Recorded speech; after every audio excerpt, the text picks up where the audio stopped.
नमस्कार, मैं हूं श्रीनारायण तिवारी और आप देख रहे हैं नेशनल न्यूज। कर्नाटक का हिजाब अथवा बुर्का विवाद बढ़कर लगभग पूरे देश में फैलता नजर आ रहा है। यह लग रहा है कि रणनीति के तहत इसे फैलाया जा रहा है।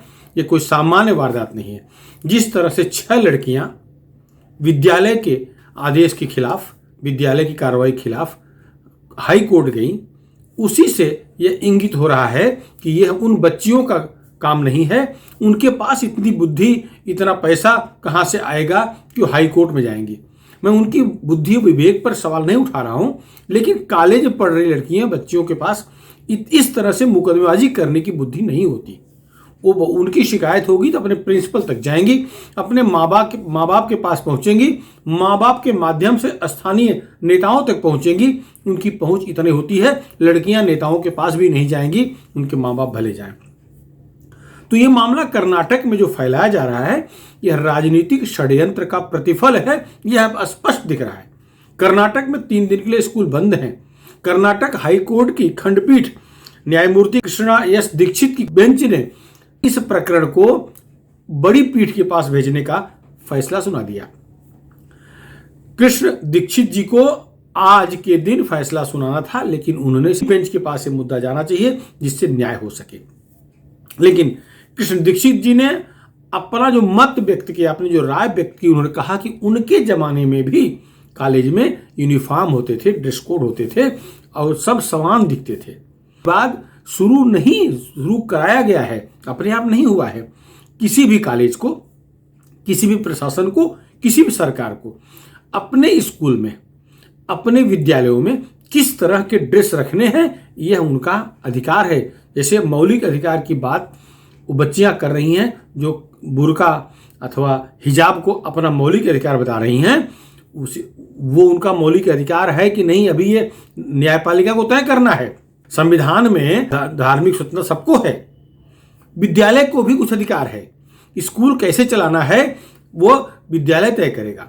विद्यालय में आकर के यह इंगित नहीं होना चाहिए कि अमुक जाति का वो विद्यार्थी है, अमुक धर्म का विद्यार्थी है। विद्यालय प्रांगण में सब समान दिखने चाहिए। यही उद्देश्य होता है विद्यालय प्रबंधन का, और इसी उद्देश्य से ड्रेस कोड, यूनिफॉर्म लगाए जाते हैं। कर्नाटक सरकार का जो फैसला है वो एक दिन का नहीं है। ये 3 साल पहले की सरकार, जो उसमें सरकार थी, उनका भी फैसला था, लेकिन तब वो एक तरह से विरोध हुआ और रुक गए। अब कर्नाटक की राज्य सरकार ने जो फैसला लिया है वो कर्नाटक एजुकेशन एक्ट 1983 की धारा 133 के तहत ड्रेस कोड कंपलसरी कर दिया, अनिवार्य कर दिया है। इसमें बुरा क्या किया? कॉन्वेंट के स्कूलों में जाके देख लें, यही लड़कियों से कह रहा हूं, जाए देखें, वहां किसी को भी अपनी धार्मिक आजादी के तहत कुछ भी करने का अधिकार नहीं है। सबको गॉड का ही प्रे करना है। प्रार्थना होती है, ईसा मसीह की प्रार्थना होती है। मुस्लिम लड़कियां, लड़के जो वहां पढ़ते हैं वो ही प्रार्थना करते हैं जो वहां कराई जाती है। अथवा न पढ़ें, कोई बुलाया नहीं है कि उनके संस्थान पढ़ो। एक बात। दूसरी बात, उनका जो यूनिफॉर्म है उसमें आधा इंच भी कंप्रोमाइज नहीं होता।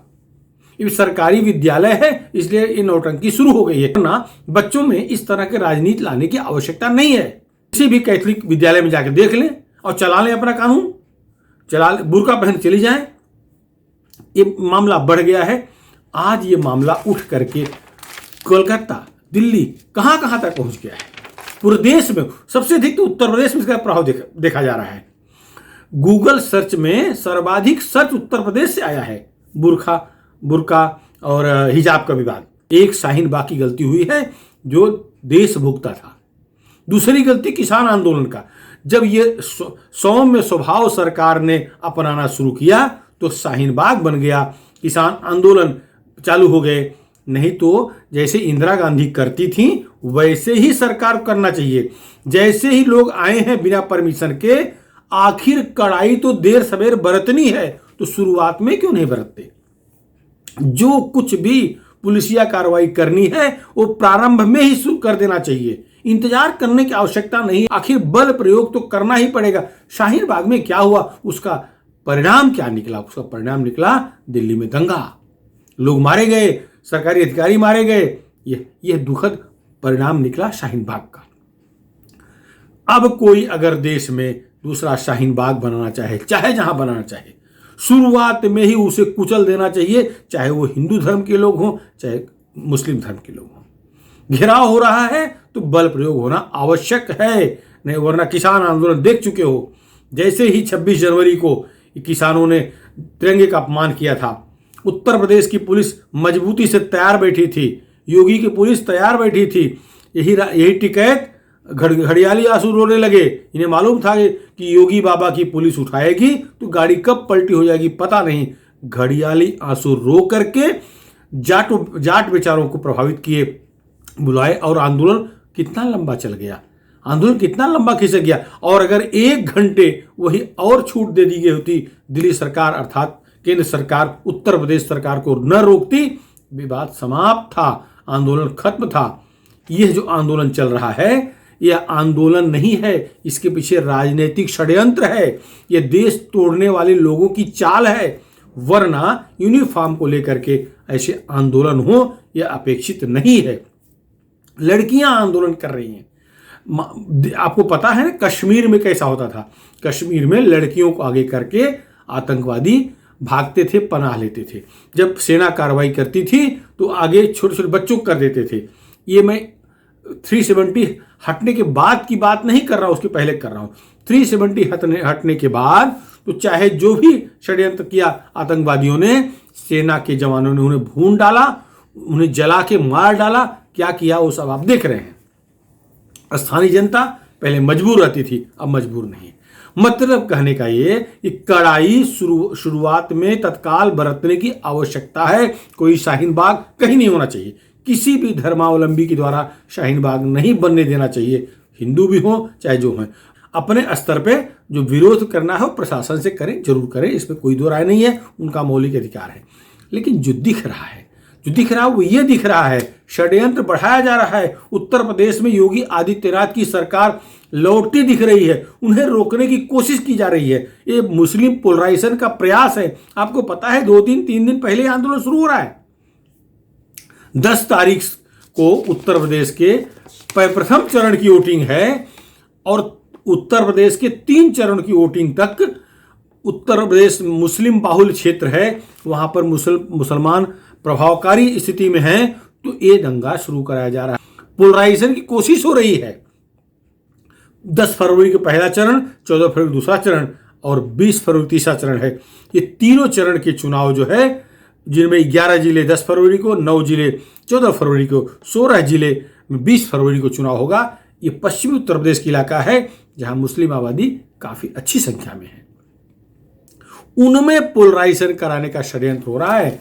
जिस तरह से 3 तलाक बिल, जिस तरह से कोरोना में संकट में सब घर घर अन्न पहुंचाने का काम इन दोनों इंजन की सरकारों ने किया है, इससे मुस्लिम महिलाएं बड़े पैमाने पर प्रभावित थी भाजपा से।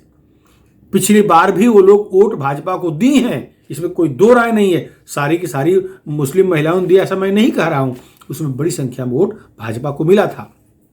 इस बात को वहां के नेता लोग जान रहे हैं। तो ये महिलाओं पर अत्याचार हो रहा है, लड़कियों पर अत्याचार हो रहा है, लड़कियां असुरक्षित की जा रही हैं, ऐसी भावना तैयार की जा रही है जिससे कि उत्तर प्रदेश की मुस्लिम महिलाएं जो भाजपा के प्रति थोड़ा सा भावुक हुई हैं, झुकाव दिख रहा है जिनके अंदर, उन्हें भाजपा से दूर किया जा सके।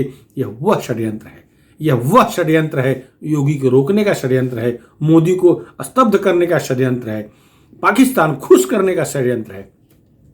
इनको केवल सारा नियम कानून, सारा पवित्र ग्रंथ का जो उदाहरण है उसके मुताबिक भारत में ही जीना है। क्या भारत अकेला ऐसा देश है?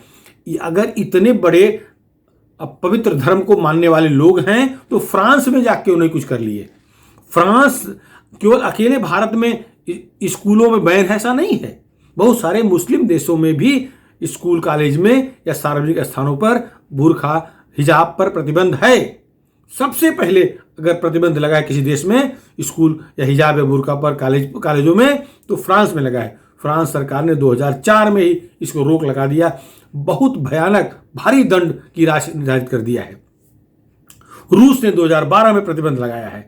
चीन जो सबसे ज़्यादा जिसके पक्षधर हमारे भारत के मुसलमान अपने को पाते हैं, उनमें बहुत सारे लोग पाकिस्तान परस्त होने के चलते हुए चीन को अपना मानते हैं। उसी चीन में उइगर आज जो प्रांत के मुसलमान हैं, उइगर मुसलमान बाहुल्य प्रांत है चीन का, वहाँ किस तरह की दुर्गति हो रही है जाके कोई देखे। सब मीडिया पे उपलब्ध है। पाकिस्तान जान रहा है, बांग्लादेश जान रहा है, सारे गल्फ कंट्रीज जान रहे हैं, जो मुस्लिम देश हैं वो जान रहे हैं। कोई कुछ नहीं उखाड़ पा रहा है। उखाड़ने का काम केवल भारत में हो रहा है। उखाड़ फेंकने का काम प्रयास केवल भारत में हो रहा है। चीन के साथ किसी को ये नहीं है, कोई विरोध नहीं हो रहा है। चीन में मुसलमानों को अपने घर के बाहर कुछ भी ऐसा पहन के नहीं निकलना है जिससे दिखे को मुसलमान है। मस्जिद में नमाज नहीं, घर में नमाज पढ़ो। मुसलमानों को उठा करके वो केंद्रों में बंद कर देते हैं, शिविरों में डाल देते हैं। उनके घर की औरतों के साथ जो दुराचार अत्याचार हो रहा है, सेना के लोग करते हैं। यह सारे मुद्दे मीडिया में, सोशल मीडिया पर अवेलेबल है। चेक कर लें। मुस्लिम भाइयों से भी कहूंगा, पढ़ लें, देख लें, सब कुछ है वहां। लेकिन वहां भी उसका विरोध नहीं हो रहा है। डेनमार्क में 2017 से प्रतिबंध है, कोई आंदोलन नहीं हो रहा है। महाराष्ट्र में भी आंदोलन की हवा पहुंच गई है। कर्नाटक से वो हवा महाराष्ट्र में पहुंच गई है। अच्छा, एक बात अब हम मुस्लिम देशों की भी कर लें। मुस्लिम देशों में भी बहुत सारे देशों में बुर्खा अथवा हिजाब पर स्कूल कॉलेजों में प्रतिबंध है, सार्वजनिक स्थलों पर प्रतिबंध है, सरकारी कार्यालयों में प्रतिबंध है। बहुत सारे मुस्लिम देशों में भी है। सीरिया में स्ट्रिक्टली बंद है। इजिप्ट में विश्वविद्यालयों में, कॉलेजों में बुर्खा पूरी तरह से बंद है, हिजाब पूरी तरह से बंद है। कोसोवा में हिजाब पहनकर स्कूल में आने पूरी तरह से रोक है। ट्यूनीशिया है, मोरक्को है, अजरबैजान है, लेबनान है, सीरिया आदि मुस्लिम बाहुल देश हैं, मुस्लिम देश हैं, घोषित मुस्लिम देश हैं, वहां पर रोक है। कोई विरोध नहीं हो रहा। मुस्लिम देश जहां कानून मुस्लिम का शासकों ने बनाया है, जो शरिया के मुताबिक चलता है, वहां प्रतिबंध है। हिजाब पर, बुर्के पर प्रतिबंध है, स्कूलों में, कॉलेजों में, विश्वविद्यालयों में, सरकारी दफ्तरों में। लेकिन भारत में आग लगाई जा रही है। भारत को जलाने की कोशिश की जा रही है। छोटी छोटी बच्चियां बुर्का पहन के कॉलेजों में, स्कूलों में आंदोलन कर रही हैं।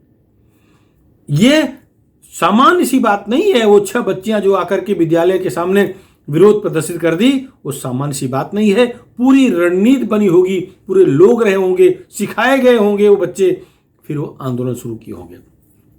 वरना फटाक से कोर्ट तक कैसे बात पहुंच जाती, वो भी हाई कोर्ट डायरेक्ट। मतलब ये है पीछे लोग हैं और जो देश तोड़ने की चाल चल रहे हैं, जो देश तोड़ना चाहते हैं, हिंदुस्तान को विभाजित करना चाहते हैं, जो ऐसी विदेशी ताकतें, षड्यंत्रकारी ताकतें इनके पीछे हैं। ये बच्चे ही हैं, मासूम हैं। इन पर कोई शक्ति प्रयोग करने की आवश्यकता नहीं है, कोई कड़ाई बरतने की आवश्यकता नहीं है। इनके पीछे जो लोग हैं, कड़ाई वहां बरतनी है। उनके हाथ पैर तोड़ने हैं जो इनके पीछे लोग हैं, जो आर्थिक मदद कर रहे हैं, जो इन्हें बरगला रहे हैं, उन पर कार्रवाई होने की आवश्यकता है। और वो निश्चित है, वो तार पाकिस्तान से जुड़ा मिलेगा। देखिए पाकिस्तान मीडिया किस तरह से इसको उठा रहा है। पाकिस्तान तो एकदम खुश है, भारत में बुर्के पर आंदोलन चल रहा है, खुश है पाकिस्तान। उनके सारे नेता किस तरह बयान दे रहे हैं, आप सब देख रहे होंगे। AIMIM चीफ असदुल ओवैसी को बैठे बैठाए बड़ा मुद्दा मिल गया है। पहले फायरिंग का नाटक वो जग संसार ने देख लिया है, उससे भी पोलराइजेशन करने का पूरा प्रयास हुआ है। उसके पीछे भी कोई राज है, आज नहीं कल सब सार्वजनिक होगा। वरना गोली अगर चली है और जेट से कैटेगरी की सुरक्षा केंद्र सरकार दे रही है, ये क्यों नहीं लेना चाहिए था। अर्थात इन्हें मालूम था कि जो फायरिंग कर रहा है, जो करेगा, उससे उनकी जान सुरक्षित है, इसलिए वो सुरक्षा उन्हें नहीं चाहिए। या सुरक्षा आने से इनकी हर गतिविधि पर नजर हो जाएगी, हर बारीक नजर इनकी गतिविधियों पर रहेगी, इसे सुरक्षा नहीं ले रहे हैं। एक तो फायरिंग नाटक है अथवा सुरक्षा न लेना नाटक है। सुरक्षा नहीं ले रहे हैं मतलब उस फायरिंग के पीछे भी क्या राज है, वो धीरे धीरे बाहर आएगा। शंका सबको हो रही है, कुशंका सबको हो रही है। ये हो गया जो पोलराइजेशन का पहला तरीका था, वो पता नहीं क्या उसका असर दिखा। अब दूसरा, कर्नाटक विवाद को हवा देना। कर्नाटक के मुद्दे को उत्तर प्रदेश पहुंचा दिए हैं। दिल्ली में तो बाकायदा शाहीन बाग बनाने की फिर से कोशिश हुई है। ये तो ठीक है, दिल्ली की पुलिस तत्काल एक्शन में आई और शाहीन बाग जैसा कुछ होने नहीं पाया। लखनऊ उत्तर प्रदेश में अभी शाहीन बाग करने की कोई कोशिश नहीं करेगा, लेकिन पोलराइजेशन के लिए सारा काम हो रहा है। ओवैसी चाह रहे हैं, ओवैसी जिस तरह से भड़काऊ भाषण दे रहे हैं, जिस तरह से मुस्लिम नेता 5 लाख रुपए देने की बात कर रहे हैं उस लड़की को जिसने विरोध किया, जिसने अल्लाह अकबर के नारे लगाए, उस मुस्कान नामक बच्ची को 5 लाख देने की घोषणा हो रही है। आर्थिक मदद करना कोई बुरी बात नहीं है। मुस्कान ने साहसिक कदम उठाया कि गलत कदम उठाया, ये तो देखने के नजरिए पर है, किस एंगल से देख रहे हैं। इसके साथ कोई बदतमीजी हुई है ऐसा कोई वीडियो नहीं है। जय श्री राम के नारे के विरुद्ध में अल्लाह अकबर के नारा लगाई, ये उचित है अनुचित है, बच्चे हैं उनके लेवल पे छोड़ देना चाहिए, इसमें बड़ों को नहीं पढ़ना चाहिए था। लेकिन बड़े पढ़ के 5 लाख इनाम दे रहे हैं, ओवैसी उससे लाइव बात कर रहे हैं, वीडियो कॉन्फ्रेंसिंग कर रहे हैं और उसकी शाबाशी दे रहे हैं। मतलब वो कल की नेता है, फिक्स है, वो कल की नेता बन गई है। ओवैसी उसे अपने पार्टी में बहुत बड़ा पद दे देंगे, पढ़ाई लिखाई गई उसकी। मामला ये उठ रहा है कि इस आग को उत्तर प्रदेश उत्तराखंड में पहुंचाना है। उत्तराखंड में बहुत प्रभाव पड़ेगा ऐसा नहीं, हरिद्वार आदि इलाकों में थोड़े से मुस्लिम हैं, लेकिन हवा तो देना है, गोवा में देना है, पंजाब में देना है, जो फायदा मिल जाए उतना ही सही। लेकिन ये चुनावी स्टंट बन गया है। इसमें सबसे आश्चर्य हो रहा है प्रियंका वाड्रा का वो ट्वीट पढ़ करके, जिसमें उन्होंने हिजाब या लड़कियों के बारे में कहा है कि उन्हें क्या पहनना है ये वो तय करेंगी, कोई जबरन उन पर लादे नहीं। उन्होंने कहा कोई बिकनी पहनेगी, हिजाब पहनेगी, साड़ी पहनेगी, घूंघट काढ़ेगी, यह उसका अधिकार है। अब इस स्कूली माहौल में वो बिकनी घुसेड़ दी हैं कि खैर वो चर्चा का विषय होना उचित नहीं है। बिकनी हिंदुस्तानी कल्चर ही नहीं है, वो विदेशी ननिहाल वाली हैं, उनको वहाँ कल्चर शायद पसंद आ गया हो, खैर वो मुद्दा अलग है। लेकिन जो आग लगाई जा रही है, पोलराइजेशन करने का प्रयास हो रहा है, योगी मोदी को रोकने के लिए देश विभाजन करने वाली ताकतें जो सक्रिय हुई हैं, इसके बारे में सबको जागने की आवश्यकता है। इसके पीछे ओवैसी अपना राजनीतिक षड्यंत्र सिद्ध करना चाह रहे हैं, राजनीतिक लाभ लेना चाह रहे हैं। अखिलेश यादव अपनी तरह से राजनीतिक लाभ लेना चाह रहे हैं, लेकिन इनके लाभ लेने के चक्कर में देश का नुकसान न हो जाए, यह देखना आवश्यक है। सभी जागरूक व्यक्तियों को, सभी जागरूक हिंदुस्तानियों को इस पर सोचना पड़ेगा यह षड्यंत्र कहां से क्या आ गया। कल तक तो श्रीमती प्रियंका वाड्रा चंदन लगा करके, त्रिपुंड लगा करके, रुद्राक्ष पहन करके मंदिर मंदिर भटकती थी, अब उन्हें याद आ गया हिजाब। राहुल गांधी मंदिर मंदिर भटकते थे, उन्हें याद आ गया कर्नाटक में लड़कियों का हिजाब और बुर्का। अखिलेश यादव थोड़े सन्न जरूर दिख रहे हैं, उन्हें यह डर है कि अगर ओवैसी पोलराइजेशन कर ले जाएंगे तो उनका वोट बैंक खिसक ओवैसी के पास चला जाएगा। ओवैसी के पास गया, इसका सीधा सा अर्थ हुआ कि सपा समाप्त हो गई। ओवैसी को जीत मिलेगी कि नहीं यह कहना मुश्किल है।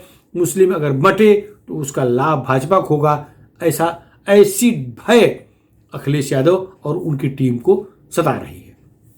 ओवैसी थोड़े गदगद हुए हैं, उनको दिख रहा है कि मुस्लिम वोट उनकी तरफ खींच रहा है, इस मुद्दे पर आकर्षित हो रहा है, इसलिए वो धड़ाधड़ बयान दे रहे हैं, धड़ाधड़ भाषण कर रहे हैं, कर्नाटक इशू को उठा रहे हैं, मुस्कान की बड़ाई कर रहे हैं। ये वो राजनीतिक लाभ के लिए कर रहे हैं। उनके राजनीतिक लाभ में अखिलेश का नुकसान है, दोनों के आपसी संघर्ष में भाजपा का फायदा है। कांग्रेस अपने तरह की राजनीति कर रही है, बसपा शांत दिख रही है, लेकिन यह इशू जो देश भर में फैल रहा है, देश के लिए घातक दिख रहा है। इसको कोर्ट फैसला सुना करके तत्काल इस पे ऐसा कदम उठाए कि जिससे मामला यहीं के यहीं रुक जाए, वरना ये बच्चों का आंदोलन, बच्चों के पीछे जो लोग हैं वो जब इसमें घुसेंगे तो इसका रूप बिगड़ जाएगा। आगे बच्चे होंगे, पीछे वो होंगे और उन पर एक्शन लेने के लिए फोर्स होगी, तो देश का हालत, देश की स्थिति क्या होगी, सोच के सिहरन हो रही है। बच्चों को आगे करके राजनीति करना उचित नहीं है। फिलहाल इस मुद्दे पर इतना ही। अब वो क्या लग रहा है कि ओवैसी जो इस मुद्दे को उठा रहे हैं, क्या उसका राजनीतिक लाभ ओवैसी को मिलेगा, अखिलेश यादव को मिलेगा, अथवा योगी आदित्यनाथ को इसका श्रेय मिल जाएगा, लाभ मिल जाएगा। आपकी जो भी राय है, आप अपनी राय हमारे चैनल के कमेंट बॉक्स में जरूर व्यक्त करें। और हाँ, यदि अभी तक आप हमारे चैनल नेशनल न्यूज चैनल को सब्सक्राइब न किए हों तो सब्सक्राइब जरूर कर लें, जिससे कि हम राष्ट्र से जुड़े जिन भी मुद्दों पर वीडियो बनाएं, पोस्ट करें, वो आपको तत्काल मिल जाए। नमस्कार।